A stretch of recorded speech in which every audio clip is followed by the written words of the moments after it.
Why Bitcoin by Black Cap, April 2024. I've written this paper to explain why I think Bitcoin will become a global reserve currency. The thesis is that the global debt burden will continue to grow. This will result in increases in the fiat money supply, and that will drive the price of Bitcoin. The presentation is split into 4 parts. Part 1, I discuss the macroeconomic backdrop. Part 2, I give an overview of Bitcoin. Part 3, I discuss the historical price performance, and Part 4, I look at risk and mitigants. I set my conservative price target of Bitcoin at $150,000 a coin by December 2026. Part 1, the macro story. The first piece of analysis that I show is the relationship between the money supply and inflation, and on the chart below, I've highlighted also the debt to GDP as a reference to compare the situation today versus the 1970s. The 1970s was the most recent era when inflation ran rampant, and I've highlighted how in each period, inflation was almost always preceded by increases in the money supply. You can see it very clearly. Spike 1, spike 2, spike 3, inflation, inflation, inflation. Bubble number 4 shows the increases in the money supply that took place in COVID. Total US dollars in circulation between 2020 and 2022 increased by 40%. So far, the inflationary impact has been quite muted. One thing to bear in mind is now also looking at the debt to GDP. In the 70s, the US debt to GDP was trading around 30%, 30 to 40%, whereas today we're closer to 120%. This is very relevant when looking at interest rates to combat inflation.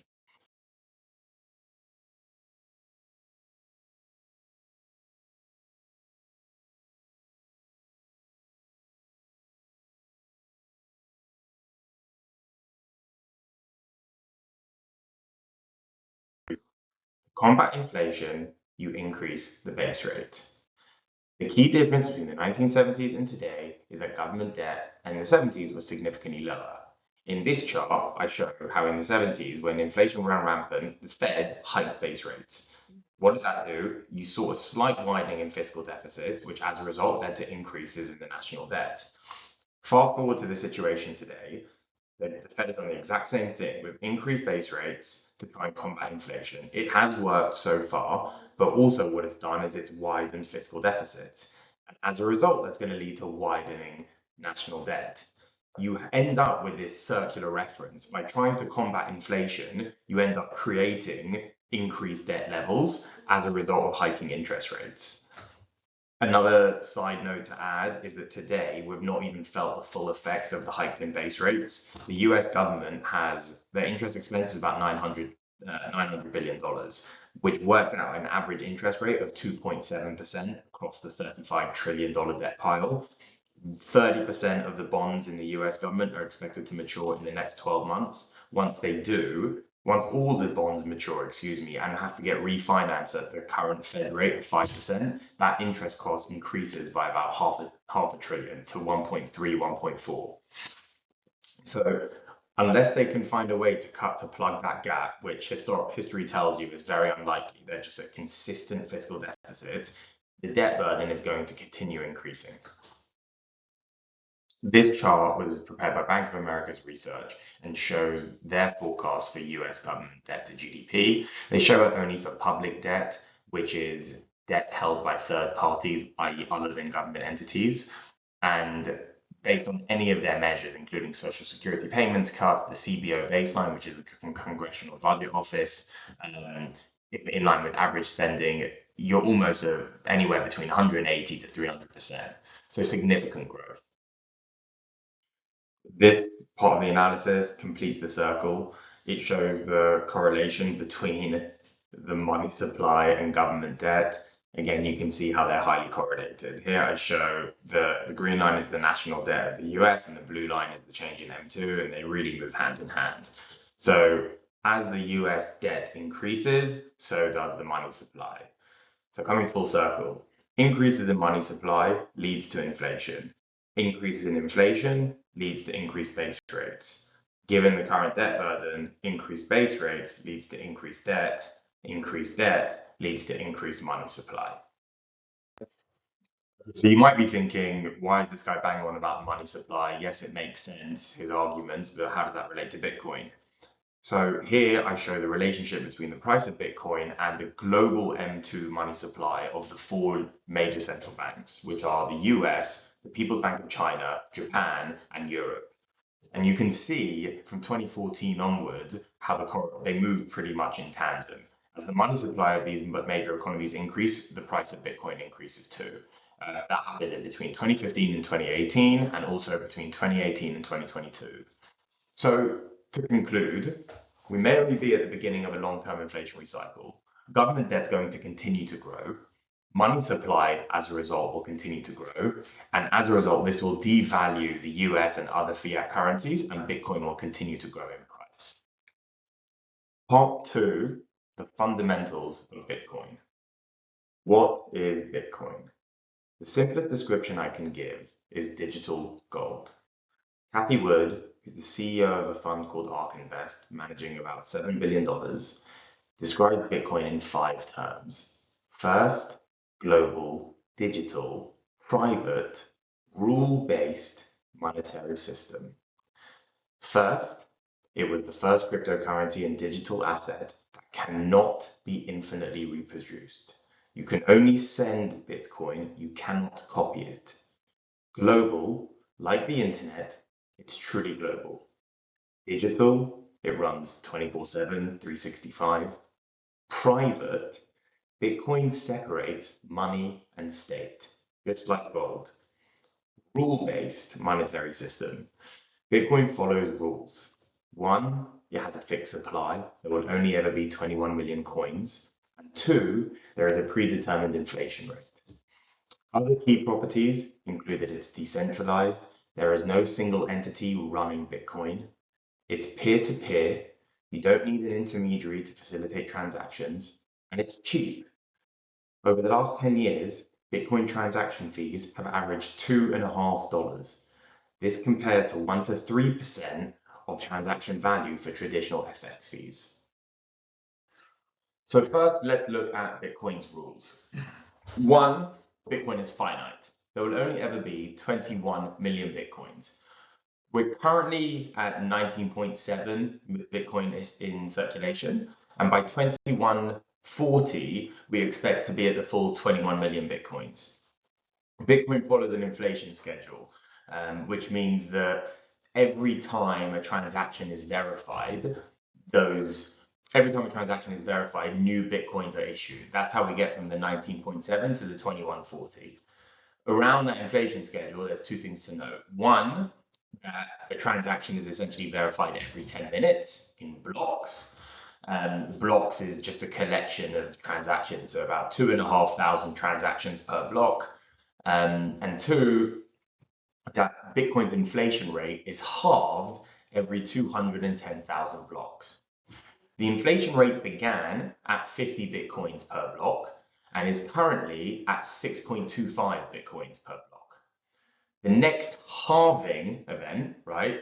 So when on the 840,000th block, the inflation rate will drop from 6.25 to 3.125. At the current inflation rate of 6.25 Bitcoins per block, this means that there are 900 new Bitcoins issued per day. Do simple maths, get your phone out. There are 24 hours in a day, right? So 24 multiplied by 60 is 1,440 minutes, which divided by 10 means 144 blocks are mined or transactions are verified per day. And you multiply that by 6.25, gives you 900. After the halving event, that number goes from 900 new Bitcoins issued per day to 450. This halving event, the halving event, is a crucial part of Bitcoin's cyclical price increase. So as the demand increases from the macro head tailwinds that I mentioned earlier, money supply, and the supply of Bitcoin so the money supply fiat increases, but the supply of Bitcoin halves, Bitcoin experiences what appears to be like these meteoric price increases. The halving event, and I talk about this more in section 3, the halving event increases takes place every 4 years. Now, again, you can very quickly work that out. That's completely driven by those two pieces of information: 10-minute block time and halving every 210,000 blocks. 210,000 blocks multiplied by 10 minutes means 2.1 million minutes, which if you divide by 60 is 35,000 hours, which if you divide by 24 is 1,400 days. Divide that by 365 is just under 4 years. And you can see this. Here are the historical halving events, and these are the forecasted ones. It's generally not exactly every 4 years, but that's a very good approximation. That's all you need, by the way, to understand this infamous halving. Now, the next rule that I'm discussing is the 1 megabyte block size. So this rule is key to keeping Bitcoin decentralized. So you've probably heard decentralization, and one of the questions is what does that actually mean? And I think this diagram shows it quite well. So centralized is you have one entity which monitors all the transactions. That's like a bank, right? So you have one bank and multiple users, and they all trust that the bank manages this ledger. Decentralized means that every single user maintains their own ledger, right? They know all the transactions. So this guy knows the transactions between these two people, even if it's not his. That's like everyone owns the ledger.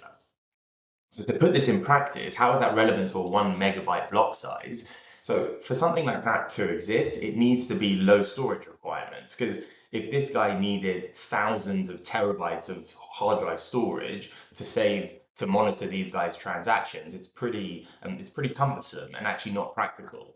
So in reality, what happens is, so by 19th of April 2024, 840,000 blocks would have been mined. At 1 megabyte per block, that means to save every single transaction ever recorded on the Bitcoin network, all you need is a storage space of 840 gigabytes. You can go on Amazon today and buy a 1 terabyte hard drive for about £50. So this is a key security measure, right? There's no single company or entity that you can shut down, because the entire network, every single transaction ever recorded, and there's been hundreds of thousands, if not millions, I'm pretty sure, can be saved on a hard drive for £40. So now let's compare things to gold, right? So gold has been the global reserve currency for about 2,500 years. And the reason is because it fulfilled three key properties. One, gold had a high stock to flow ratio. That means that the new supply of gold every year was very small relative to the existing supply. So people couldn't just flood the market with new gold and then devalue everyone else's holdings. Two, gold is durable. It lasts over time. And three, gold was easily divisible. You could melt gold, which was great for coinage, or you can cut it and use it for different transactions. Bitcoin has all of these properties, except for the fact, all of these properties and then some. It's incredibly transparent, it's digital, and so on. Okay, so how does Bitcoin work? You need to think of Bitcoin like a giant spreadsheet. In that spreadsheet, it just tracks every transaction ever recorded. Here is a snapshot of a transaction found from the 5th of March, and every Bitcoin transaction is auditable like this one.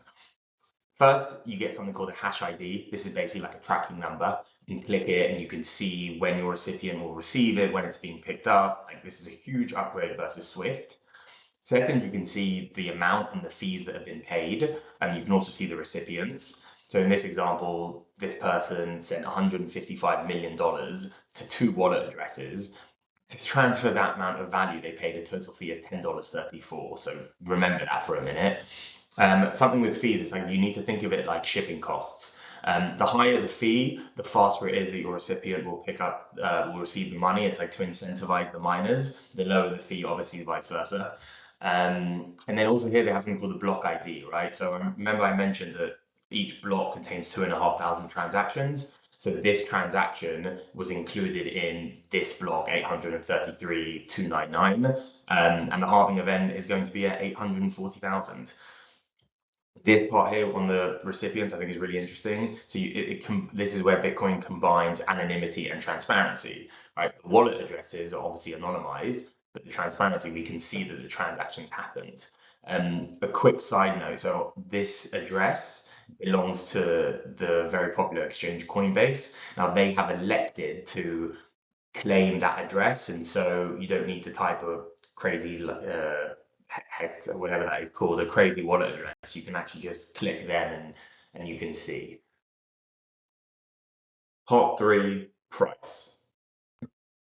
So as I mentioned in the slides previously, Bitcoin has very similar properties to gold, although in a digital format. Larry Fink, the CEO of BlackRock, recently came out and said that Bitcoin is digitizing gold in many ways, offering a hedge against inflation, against onerous problems of any one country, or its devaluation of a currency.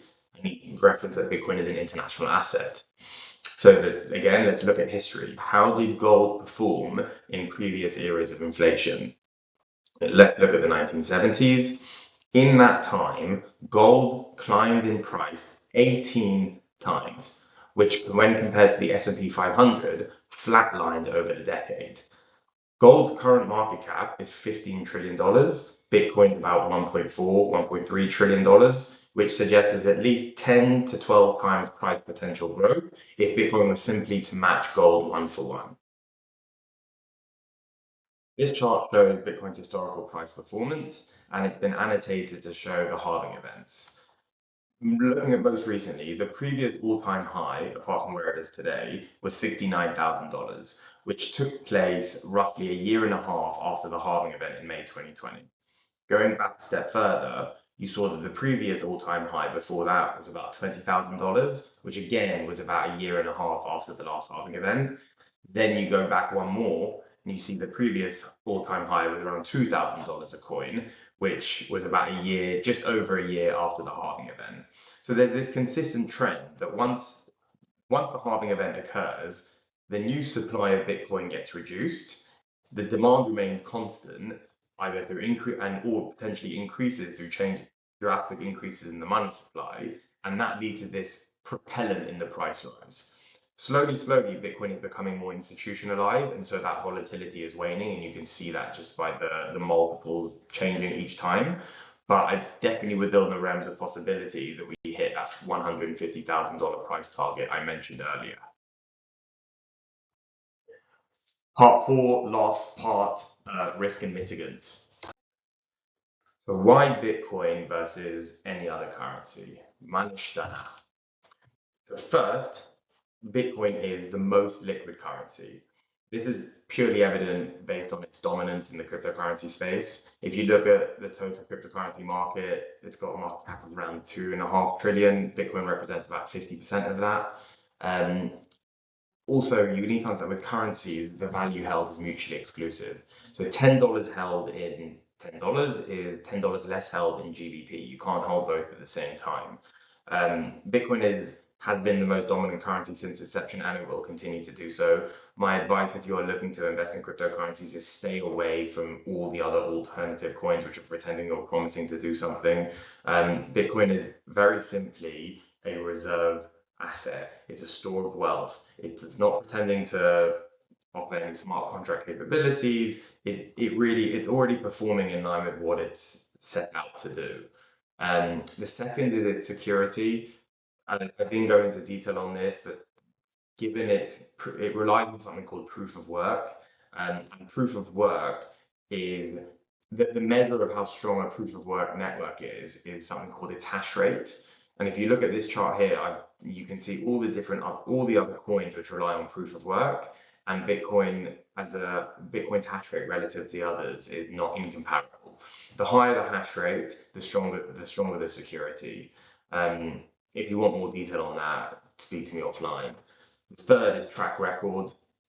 So if you look at other altcoins, this chart here shows examples of Bitcoin Cash, Ripple, and Litecoin. What tends to happen is a lot of pump and dump schemes. So they hit all-time highs. Ripple's a great example. It hit $4 a coin, and then it's never able to reclaim such highs. So in the last bubble where Bitcoin went to $60,000, $70,000, Ripple hit about two, and now it's trading around 50 cents. Stay away from the other coins. All you need to invest in is Bitcoin if you are looking for a reserve asset.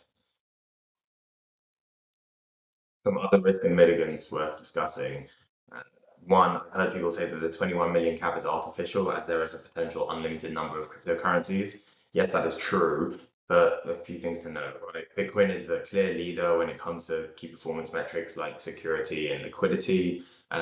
Currencies are also mutually exclusive. As I mentioned, right, if you're holding $100 in Bitcoin, that's 100 less dollars you're holding in Ethereum. And Bitcoin, as with any currency, it relies on its network effect. So the more and more people that use one currency, the stronger and stronger it becomes, and the more it enforces its position as the leading currency. And given that Bitcoin's 21 million cap is immutable, part of its rules, I do believe it to be real. Another risk which has been proposed is potential government bans. And then you can only judge what's going on in front of you. So the Western world has actually been going the opposite trend, adopting and regulating Bitcoin, institutionalizing it with the likes of BlackRock and Fidelity launching ETFs. Two is, I think, given the decentralized nature as a concept, it is practically impossible to ban. And three, there's actually a lot of evidence. So Nigeria and China have both banned Bitcoin, and both did it in 2021. However, it just resulted in increased appetite in both countries. So Nigeria ended up reversing their ban in December 2023. What happened was there is that a lot of people who work remotely just elected to be paid in Bitcoins. And also, if they wanted to trade amongst themselves, you can't stop it, right? People would meet, and there were peer-to-peer exchanges which were set up, and people would transfer local currency, which the banks had no problems with, and then they would exchange as a result. Bitcoin. So one guy would send someone Nigerian currency, and then the other person would send them Bitcoin. Um, and then what I expect to see happening is less developed economies like El Salvador will adopt Bitcoin as legal tender, which will continue its adoption and growth. And three, potential changes to Bitcoin's rules, so things like the cap or the megabyte block size. These have been attempted before in the past, and every alternative has failed. So I'm not really seeing that as a risk. And lastly, people say, "Oh, blockchain's amazing." I agree with the technology part, but I think what will happen is you'll have government issued blockchain currencies. Yes and no. I mean, yes, that will probably happen because we should have digital currency. But Bitcoin is, remember, it separates money and state. It's private. It's a store of value. It's finite in supply. I mean, for all the reasons I gave in the macro presentation, I still think that Bitcoin will continue to grow in value. And lastly, I think we should be wary about the concept of CBDCs. It gives us a very different level of power and authority to governments that has never been done before. Just give a recent example with the Canadian government, where they froze the bank accounts of truck drivers who protest their lockdowns. I mean, money should not be so influencing a political agenda. I don't believe so. Anyway, thanks very much for listening, and I hope you have a good day.